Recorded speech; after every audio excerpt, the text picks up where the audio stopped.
वंदे मातरम बच्चों। कक्षा 7 साइंस के चैप्टर में आप सभी का स्वागत है। आज हम लोग चैप्टर 11 जंतुओं और पादप में परिवहन को पढ़ेंगे बच्चों। आज आप जानते हैं कि सभी जीवों को जीवित रहने के लिए भोजन की, जल, ऑक्सीजन की आवश्यकता होती है। इन्हें इन सभी पदार्थों को अपने शरीर के विभिन्न अंगों तक पहुंचाना होता है। साथ ही बच्चों, जंतुओं को उन अंगों में उत्पन्न अपशिष्ट पदार्थों का परिवहन उस स्थान तक भी करना होता है जहां से उन्हें बाहर निकाला जा सके। क्या आप जानते हैं ये सब कैसे संभव हो जाता है? चित्र 11.1 को ध्यान से देखिए। क्या आपको हृदय और रक्त वाहिनियां दिखाई दे रही हैं? इसमें हृदय और रक्त वाहिनियां संयुक्त रूप से हमारे शरीर का परिसंचरण तंत्र बनाती हैं। इस अध्याय में हम बच्चों पादपों यानी पेड़ पौधों और जंतुओं में पदार्थों के परिवहन के बारे में विस्तृत रूप से चर्चा करेंगे और सीखेंगे। देखिए आप यहाँ पे ध्यान से, इसमें हृदय, सिरा और धमनी तीनों को दिखाया गया है।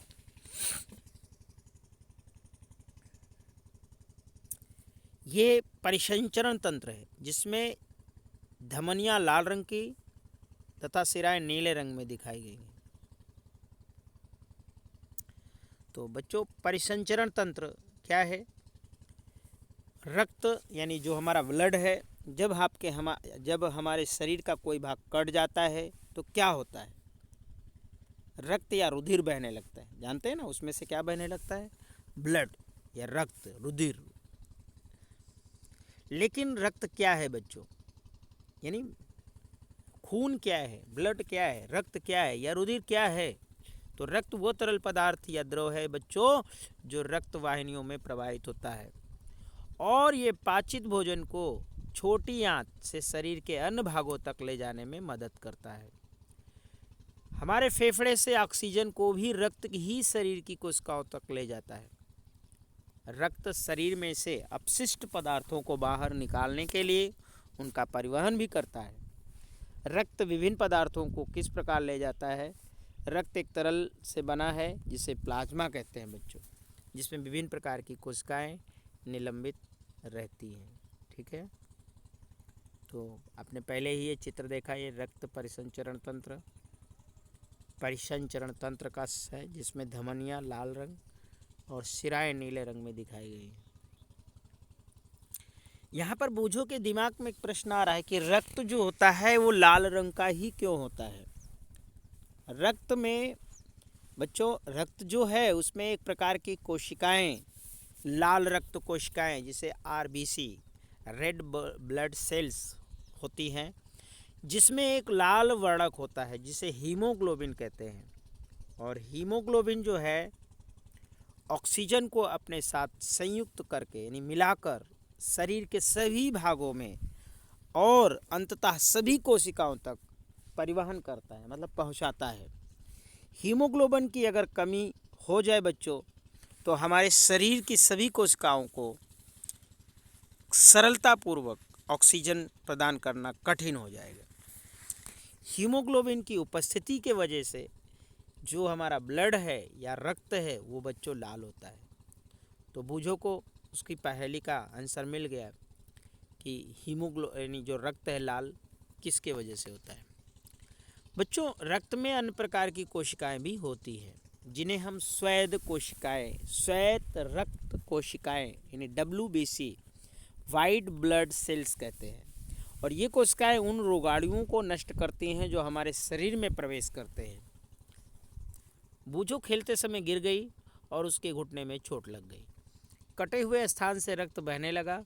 कुछ समय बाद उसने देखा कि रक्त का बहना अपने आप बंद हो गया और कटने के स्थान पर गहरे लाल रंग का थक्का जम गया। ये देखकर बूझो कुछ परेशान हो गई। रक्त का थक्का बन जा यानी बनना बच्चों, ये एक अन्य प्रकार की कोशिकाओं की उपस्थिति के वजह से होता है जिन्हें पट्टिकाणु यानी प्लेटलेट्स कहते हैं। अगर ये रक्त का थक्का ना बने तो व्यक्ति के शरीर में अगर कहीं चोट लग जाए तो उसका खून कभी बंद ही नहीं होगा, और खून बंद नहीं होगा बच्चों तो उस व्यक्ति की ब्लड बहने से मृत्यु हो सकती है। तो ब्लड में कुछ समय बाद जो रक्त है वो बहना बंद होकर थक्का बन जाता है, वो पट्टिकाणु यानी प्लेटलेट्स के वजह से होता है, जो कि बहुत ही ज़रूरी है। रक्त वाहिनियाँ, जो ब्लड है वो किसके माध्यम से हमारे शरीर में पहुंचता है? तो शरीर में विभिन्न प्रकार की रक्त वाहिनियाँ होती है बच्चों, जो रक्त को शरीर में एक जगह से दूसरे स्थान तक यानी एक स्थान से दूसरे स्थान तक ले जाती है। आप जानते हैं कि जब हम अंतः शोषण करते हैं उस समय ऑक्सीजन की ज़्यादा ताज़ा आपूर्ति फेफड़े जो फुफ्फुस के को भर देती है। रक्त इस ऑक्सीजन का परिवहन शरीर के अन्य भागों में बच्चों करता है। ठीक है,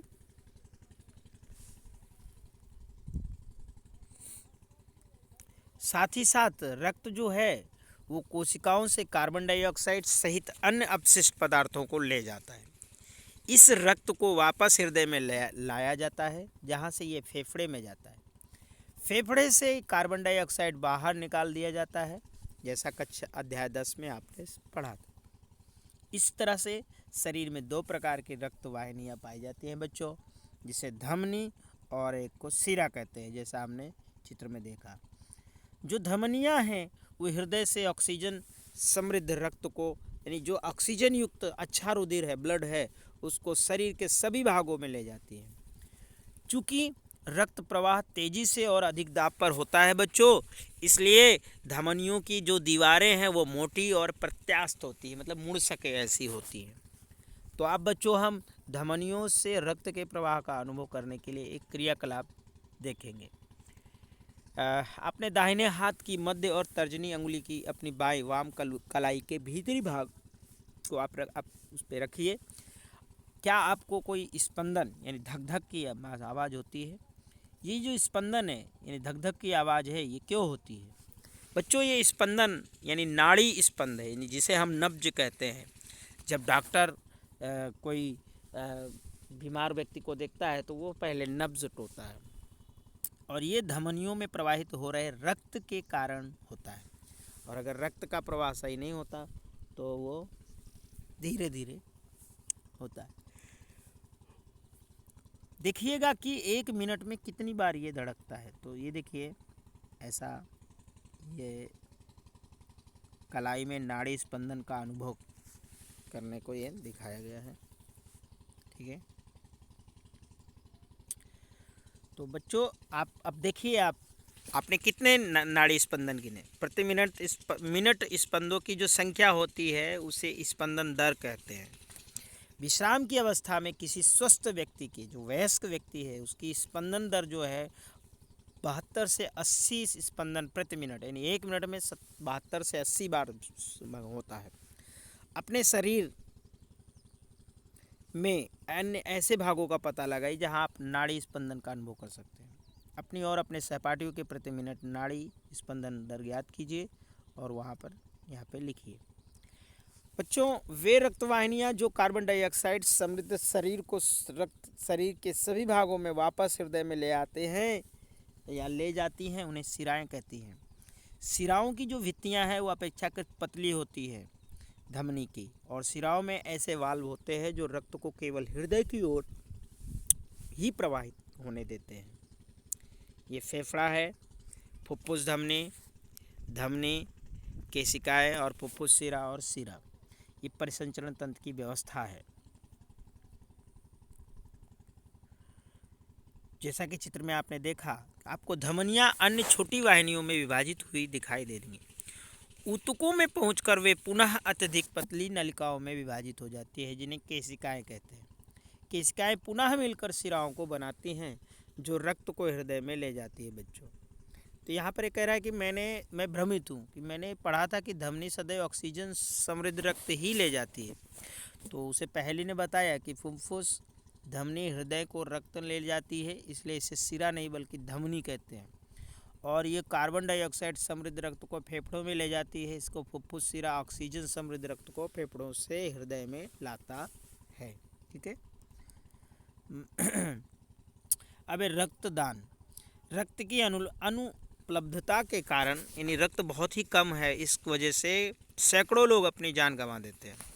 स्वेच्छा से किया गया रक्त का दान ही हानि रहित व दर्द रहित होता है बच्चों, जो कई अनमोल जिंदगियां बचा सकता है। रक्तदान अस्पतालों में, सरकार और द्वारा अधिकृत जगहों पर किया जाना चाहिए। दान किया गया रक्त ब्लड बैंकों में विशेष देखभाल के लिए बच्चों रखा जाता है। ठीक है। अब है हृदय। बच्चों वो अंग है जो रक्त द्वारा पदार्थों के परिवहन के लिए पंप के रूप में काम करता है और निरंतर धड़कता रहता है। ठीक है।